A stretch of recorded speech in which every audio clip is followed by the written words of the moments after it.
Chapter 3. The Source of Power. Man's brain, body, mind, faculties, and talents are the mere instruments he uses in demonstrating greatness.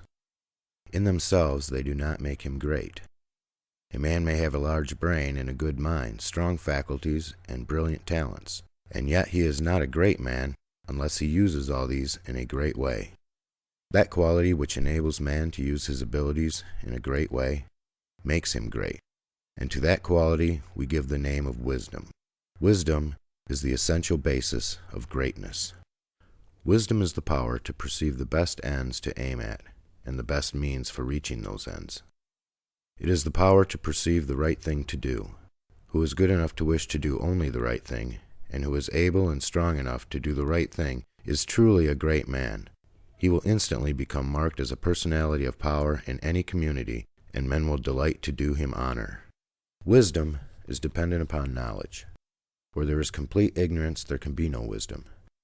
No knowledge of the right thing to do.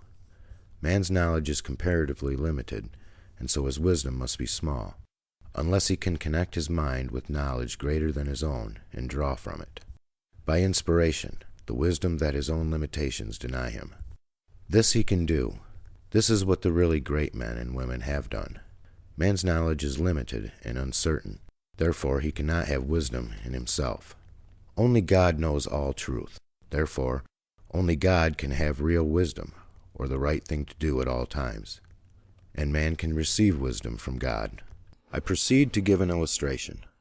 Abraham Lincoln had limited education, but he had the power to perceive truth. In Lincoln, we see preeminently apparent the fact that real wisdom consists in knowing the right thing to do at all times and under all circumstances, in having the will to do the right thing, and in having talent and ability enough to be competent to be able to do the right thing. Back in the days of the abolition agitation, and during the compromise period, when all other men were more or less confused as to what was right or as to what ought to be done, Lincoln was never uncertain. He saw through the superficial arguments of the pro-slavery men, and he saw also the impracticability and fanaticism of the abolitionists. He saw the right ends to aim at, and he saw the best means to attain those ends. It was because men recognized that he perceived truth and knew the right thing to do that they made him president. Any man who develops the power to perceive truth, and who can show that he always knows the right thing to do, and that he can be trusted to do the right thing, will be honored and advanced. The whole world is looking eagerly for such men. When Lincoln became president, he was surrounded by a multitude of so-called able advisers. Hardly any two of them were agreed. At times they were all opposed to his policies, and at times almost the whole North was opposed to what he proposed to do. But he saw the truth when others were misled by appearances. His judgment was seldom or never wrong. He was at once the ablest statesman and the best soldier of the period. Where did he, a comparatively unlearned man, get this wisdom? It was not due to some peculiar formation of his skull, or to some fineness of texture of his brain. It was not due to some physical characteristic. It was not even a quality of mind due to superior reasoning power. Processes of reason do not often reach knowledge of truth.